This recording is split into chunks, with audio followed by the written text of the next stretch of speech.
It's been a summer chock full of the advancement of monster urban legends.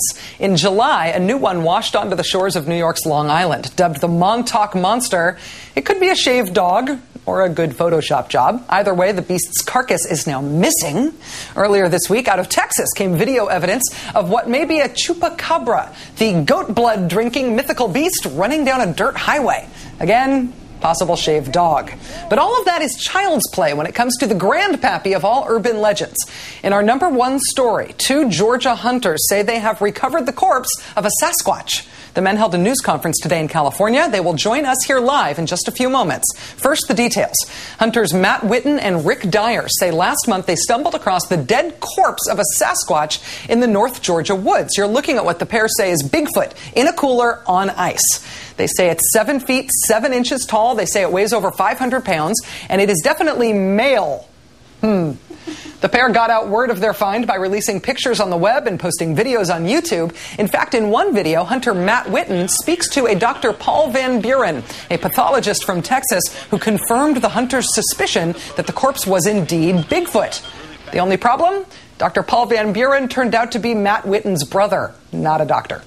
In a minute, we will talk to the hunters who say they bagged the beast. First, though, their news conference from this afternoon. You said that you did not call any kind of authorities, a fish and game authority, anything like that. Why did you not call any kind of authority? I didn't see any need to do that at the time. It seemed like it would create a frenzy, and of course, then there would be I want to protect the species. I'm pleased to welcome the 2 men who say they've got Bigfoot on ice, Matt Whitten and Rick Dyer, fresh off their big news conference. Gentlemen, welcome. Thanks for joining us. Hey, how you doing? Great, thank you. First off, why the Palo Alto press conference? Why not do this back in Georgia? Well, we've joined forces with the Bigfoot hunter, Tom Biscardi. He's out here, and everything's out in California, so we went ahead and came out here. And one other thing I wanted to clarify is we're not hunters. We were just hiking in the woods when we discovered this. Okay. Matt, I got to ask you, because I also said this in the setup, how do you explain pretending your brother was the pathologist from Texas? What was that about? Yeah, I heard that. That was actually something we had done because of the harassing phone calls and web threats that we had received. We did it to basically give the stalker something to do for the weekend. If you look at some of our previous YouTube videos, you would also see that we have actually already had a picture of my brother up, so it was pretty easy. And, of course, within 24 hours, they did know it was my brother, but it just gave them something to do, and we were just having a good time. A red herring to put him off the trail. I hear you. Exactly. Where is the body now? Well, it is in a safe house somewhere in the continental United States. We've turned it over to the possession of Tom Biscardi and his team. It's going to be looked at by some scientists, and there's going to be an autopsy done of it, and more developments could come about that. I have to ask you about Tom Biscardi, who you've mentioned here. At the press conference today, he actually kind of volunteered. He said it was his intention to make as much money as possible off this discovery. That's got to be kind of worrying for you guys, doesn't it?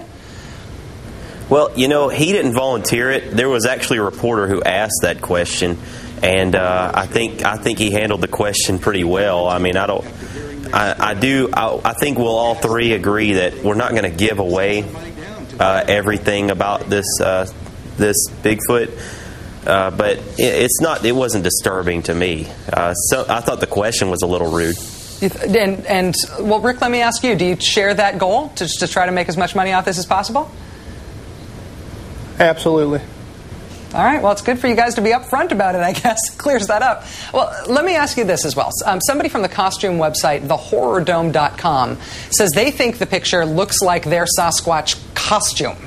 What do either of you guys make of that claim?